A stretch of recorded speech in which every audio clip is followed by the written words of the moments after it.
रात्रि को अगर भूख लग रही है, प्यास लग रही है, तो पितृदोष है।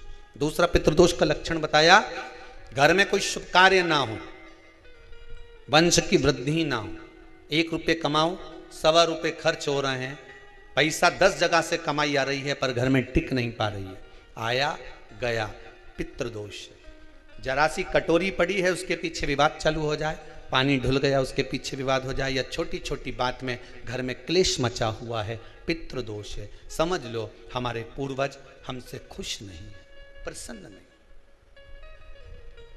कोई कहता है गुरुजी श्राद्ध बड़े बेटे को करना चाहिए कि छोटे को करना चाहिए? शिव महापुराण की कथा कहती है, अगर जायदाद का पूरा हिस्सा बड़े ने लिया हो और तुमने अपनी माता का दूध ना पिया हो तो एक ही को कर लेने दो। अगर माता का दूध पिया है और अगर एक अंगूठी भी ली है, जरा सा एक कपड़ा भी अगर सास का लिया है, तो श्राद्ध तो तुझे करना ही पड़ेगा, करना ही पड़ेगा। तूने मेरा दूध पिया है तो बिल्कुल जम के तो बोलो। अगर तुमने उनका कुछ खाया है तो अब एक काम और हो सकता है, गुरुजी वो श्राद्ध अगर हम नहीं करें और बड़े भैया करें और हम उन्हीं के यहाँ चले जाएं तो चले जा, मना कौन कर रहा है? पूड़ी का तेल तू ले जा, खीर का दूध 2 थैली तू खरीद के ले जा, जितना वहां वो सेवा करे उतनी सेवा तुम करो। गलत है क्या? जायदाद का भी तो हिस्सा किया था।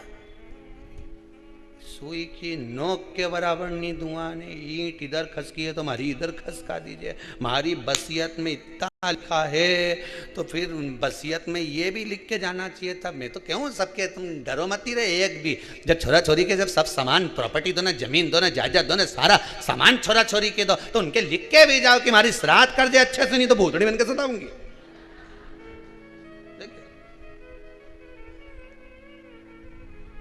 श्राद्ध करो। कितना दिया तुमको? बोलो, ईमानदारी से बोलना, कितना दिया? ढेरों। और एक बात बहुत अच्छे से कहूंगा, आप लोगों के जीवन में उतरे। अगर मायके में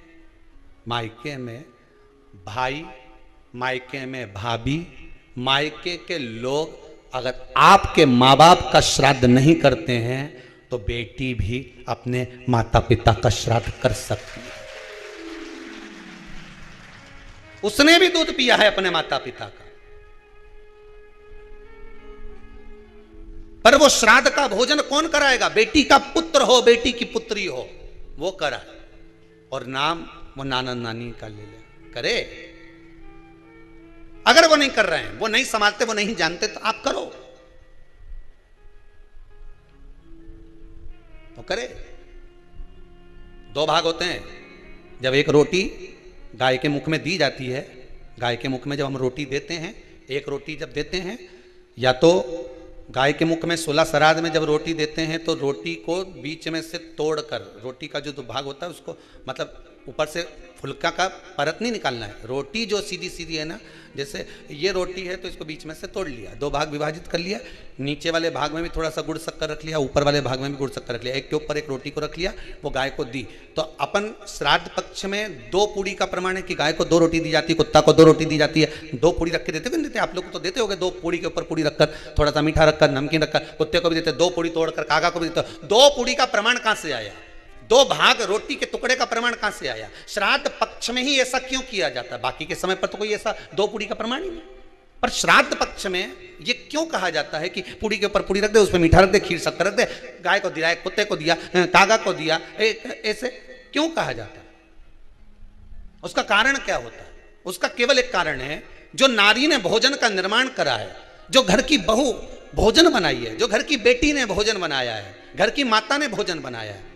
महाराज, पिता पुरुष 1 कुल को तारता है, बेटी 2 कुल को तारती है। जब श्राद्ध पक्ष में 2 भाग रोटी के कर गाय को देती है तो 1 भाग तो उसके ससुराल वालों को मिलता है।